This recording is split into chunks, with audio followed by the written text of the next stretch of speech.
Conversar agora com a deputada estadual de São Paulo, Janaína Pascoal, do PRTB. Deputada, obrigado pela presença mais uma vez aqui no Jornal Jovem Pan. Boa noite. Imagina, eu que agradeço a honra de participar. Boa noite a todos da Jovem Pan, os que nos acompanham.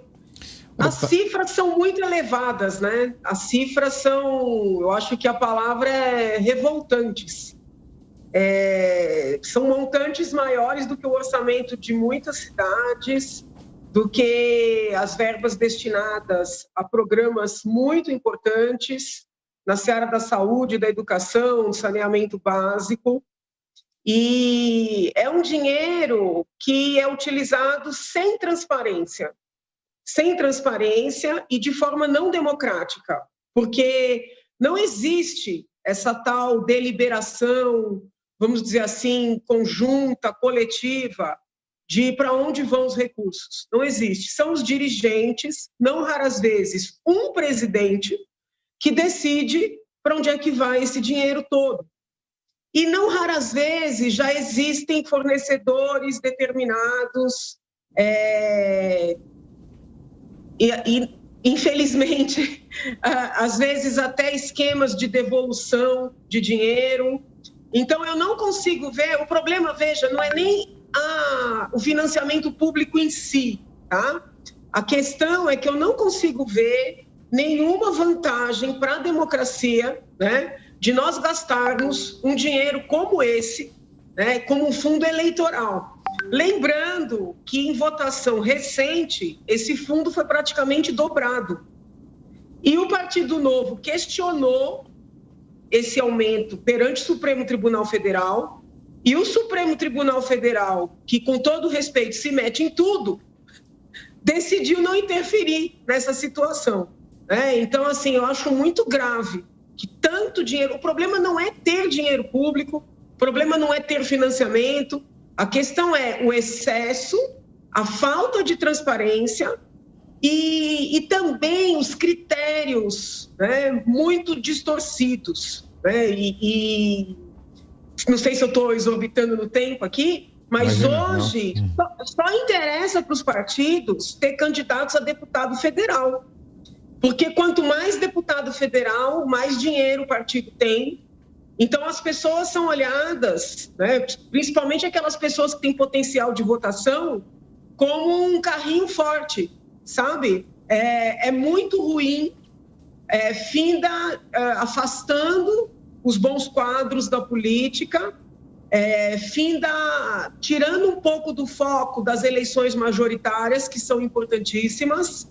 Então, assim, essa questão do fundo eleitoral, ela precisa ser repensada com urgência. Né? Não precisa ir para o caminho radical da extinção total e trabalhar apenas com financiamento privado, mas os montantes, né, são inaceitáveis. Pois é, eu queria saber a opinião da senhora justamente sobre isso, deputada, que a senhora mencionou agora, a possibilidade da volta do financiamento privado, que era uma realidade aqui no Brasil até a Operação Lava Jato, quando se descobriu que muitas vezes o dinheiro doado pelas empresas acabava sendo usado como moeda de troca entre aquelas empresas e os futuros políticos eleitos, eram usados para troca de favores, e isso acabou então sendo derrubado por ordem do Supremo Tribunal Federal, deixou de haver o financiamento privado de campanha aqui no Brasil. A senhora acha que poderia voltar ou não? Eu não tinha, assim, uma crítica ao financiamento privado em si, como não tenho ao financiamento público em si. O problema são os montantes, entendeu? Quando eram financiamentos privados, possibilitando financiamento por parte de pessoa jurídica, não raras vezes as empresas davam dinheiro para os dois lados, para poder garantir contratos depois. Então, esses desvios são uma excrescência, sabe? Esses desvios de você vincular doações a contratações futuras, que na verdade é uma forma de corrupção, tá? Depois passaram para competência da Justiça Eleitoral, mas é um equívoco, porque se você tem uma troca, é uma situação de corrupção, né? Então, assim, o problema não era o financiamento privado em si ou o financiamento público em si. É o fato de nós termos campanhas caríssimas, né? E eu não acredito que esses altos valores correspondam à realidade, eu não acredito. para mim, são superfaturadas, porque com a internet, principalmente, as pessoas têm como acessar o eleitor, elas têm como se manifestar. Eu não consigo acreditar que se gaste tanto numa campanha como se declara que se gasta. Eu não consigo acreditar. Talvez por eu ter feito uma campanha muito econômica, tá? Vamos dizer assim, talvez por isso a minha campanha foi muito enxuta, muito econômica. Eu tive uma votação muito elevada, pode ser que eu tenha um olhar, né, diferente por esta minha experiência. Este ano terei uma outra experiência, pode ser que eu veja uma outra realidade, né? Muita gente diz que eu não vou ter condições de fazer uma campanha tão simples como fiz, né? Como se eu estivesse fadada vamos dizer assim, ao insucesso. Então pode ser que agora nesse teste eu perceba que não é possível, mas são muito altos os valores, né? As quantidades, e não existe uma distribuição equânime entre os candidatos. Não existe. O dinheiro chega assim muito perto da data da votação. O candidato muitas vezes não tem como utilizar o recurso, volta tudo para o partido, ou tem que fazer as compras às pressas com instituições indicadas pelos partidos, né? Os valores são destinados de forma diferenciada para quem é mais amigo do dirigente. Então, não é uma coisa assim transparente, entende? O problema não é nem ser público ou privado, a questão é a transparência, né? Eu também tenho preocupação com as tais vaquinhas, né? Porque me chama a atenção. A gente tem partidos riquíssimos com candidatos que já estão fazendo vaquinhas. É lícito? É lícito. Mas quem está dando esse dinheiro para político? Eu não dou. Eu não dou dinheiro para político, não daria, nunca dei, entendeu? Quem é esse povo que fica fazendo doação para político?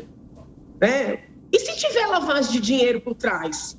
Então, para mim, são mecanismos, sabe, feitos para dar errado. E eu fiquei um pouco revoltada quando o Novo acionou o Supremo deixou subir esse fundo milionário, esse fundo eleitoral milionário, porque algumas semanas depois saiu na imprensa que o TSE teria dito que ia ser muito difícil fiscalizar esse ano, porque os valores eram muito elevados. Como assim? E às vezes implicam com uma conta de uma campanha, porque o cidadão pagou R$10 com dinheiro próprio, porque a conta da campanha ainda não estava habilitada, sabe? Às vezes um candidato é inabilitado, é inviabilizado por causa de R$10, sabe? E esses milhões. Então, isso precisa ser rediscutido. Eu entendo que o Supremo errou, falo isso respeitosamente, errou. Quando eles deram a decisão, eu lembro bem que um dos argumentos que eles utilizaram era de que os partidos já estavam organizados, contando com aqueles valores. Isso não é verdade, porque os partidos estão ainda conversando, o tabuleiro está completamente aberto, é reunião todo santo dia de presidente de partido com presidente de partido para tentar federação, para tentar coligação, para fazer essas contas, todos com o objetivo de fazer deputado federal. Porque a Câmara é importante? Não, porque é deputado federal que traz mais dinheiro. Isso é preocupação com a democracia? Não é.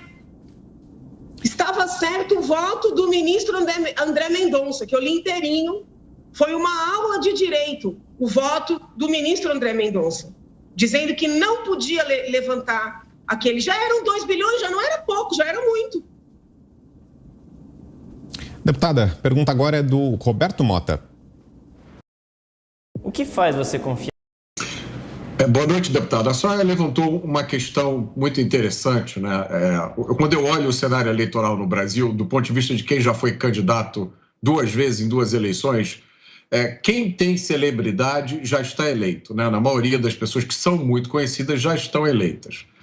E a gente tem também os candidatos com muito dinheiro. Esses candidatos com muito dinheiro, eles acionam mecanismos, né, com cabos eleitorais, com promoção de diversas atividades, e eles também conseguem se eleger. Daí a importância do muito dinheiro para quem não é celebridade. E aí a gente tem um terceiro personagem, que é o Zé Ninguém, aquela pessoa que não é celebridade, não tem dinheiro, não recebe muita verba, e a única alternativa que surgiu para essa pessoa nas últimas 2 eleições foi a tal vaquinha. Nas minhas 2 campanhas, eu fiz a vaquinha e as pessoas que doaram a mim foram pessoas comuns, pessoas que simpatizavam com as coisas que eu dizia, quantias pequenas e que acabaram não fazendo muita diferença, porque o poder econômico de quem tem muita verba de campanha, ele é avassalador. Assim também como o fenômeno celebridade, né? A pessoa que é muito conhecida, jogador de futebol, ex-BBB, ator de novela, também consegue se eleger. Como é que a senhora vê, como é que a democracia pode funcionar se o cidadão comum não tem nenhuma chance nesse jogo? Por isso é que eu acho que a gente deveria poder utilizar mais a internet, tá? Que a gente poderia ter um sistema um pouco mais equânime das pessoas participarem, por exemplo, do horário na televisão, sabe? Essa coisa de os partidos terem o tempo conforme o número de deputados federais também é complicado, né? Principalmente quando você está disputando uma majoritária. Eu entendo que o certo era ter o tempo igual, para as pessoas poderem debater ideias. Porque, em regra, quem escolhe os candidatos são os caciques. E não são os caciques de cada partido escolhendo os candidatos do seu partido. Eles se sentam entre eles e eles determinam quem vai ser o quê. Isso não é cartel? Isso é cartel. Né? Se a gente junta várias empresas privadas que vão separar o mercado para competir, entre aspas, seja no âmbito privado, seja no âmbito público, para fins de licitações, nós estamos diante de cartéis. São figuras criminosas pelo direito penal brasileiro. Então, no sistema eleitoral pode? Entendeu? Porque é assim que funciona. É quem tem a caneta que vai sentar com quem tem a caneta do outro e vai definir quem vai ser candidato a quê, quem pode concorrer ao quê. Né? É muito, muito ditatorial. Não tem nada de democracia, não tem nada de transparente. São sempre as mesmas pessoas que escolhem. E escolhem juntas. E definem territórios. Sabe? E tem determinadas pessoas que são desejadas apenas para puxar as outras. Porque você ouviu o lado injusto da celebridade, né? O lado injusto seria a celebridade ter mais facilidade para se eleger. Mas também tem um lado injusto para a celebridade, que é usada para puxar a tranqueira. Entendeu? Porque também é um sistema nebuloso. Agora até que as proporções melhoraram um pouquinho. Mas às vezes a pessoa que não foi votada por ninguém é puxada por alguém que tem muito voto. E esse alguém que tem muito voto não tem nenhum poder sobre a votação de quem foi carregado, sobre a conformação dos gabinetes, se serão enxutos, se não serão enxutos. Entende? Então, é um sistema muito ruim. Eu defendo firmemente, e é óbvio que eu sei que tem muitas dificuldades, mas eu defendo firmemente a candidatura avulsa. Porque se nós tivéssemos a possibilidade, né, de um herói, de uma heroína, se candidatar avulsamente, né, ou de forma independente, os partidos tomariam mais cuidado para buscar bons quadros. Porque nós estamos fadados há décadas a decidir entre o menos ruim. Deputada, e só para a gente fechar nossa conversa, nosso tempo está quase esgotado, mas queria ouvi-la um pouquinho sobre a próxima eleição, sobre os projetos da senhora. Vai ser candidata ao Senado e como é que estão os preparativos? O que é que a senhora imagina do cenário que está desenhado? Sérgio Moro estava sendo colocado como um possível candidato. Veio essa decisão impedindo o domicílio eleitoral dele aqui em São Paulo. Sobre Datena, o apresentador José Luiz Datena também pairam dúvidas sobre se ele vai ou não ser candidato. Como é que a senhora está vendo a corrida eleitoral que vem por aí, deputada? Olha, eu sou pré-candidata ao Senado, mudei de partido, porque o partido em que eu estava deixou muito claro que eu não teria legenda lá. Fui procurar um partido que, além de não estar envolvido em escândalos, né, de não ter nenhuma situação, me garantiu a legenda para concorrer. Então, assim, eu só não concorro se essa promessa, por alguma razão, for quebrada. Né? Porque, como eu disse, a política tem meandros, né? Então, assim, tirando essa hipótese, né, eu sou pré-candidata e serei candidata. Né? Esteja quem estiver na disputa. Né? Tenho respeito por todos os pré-candidatos, futuros candidatos, e pretendo concorrer, sim. Candidata do presidente Bolsonaro, a senhora está trabalhando para isso?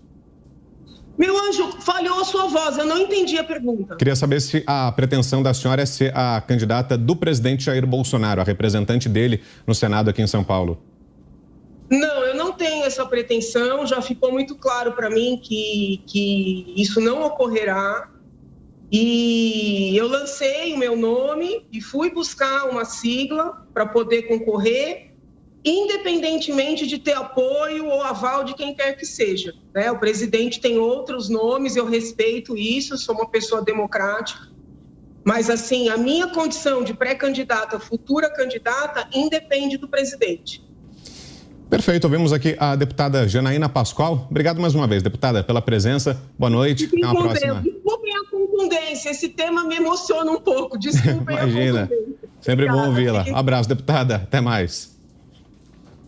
Destaque internacional agora.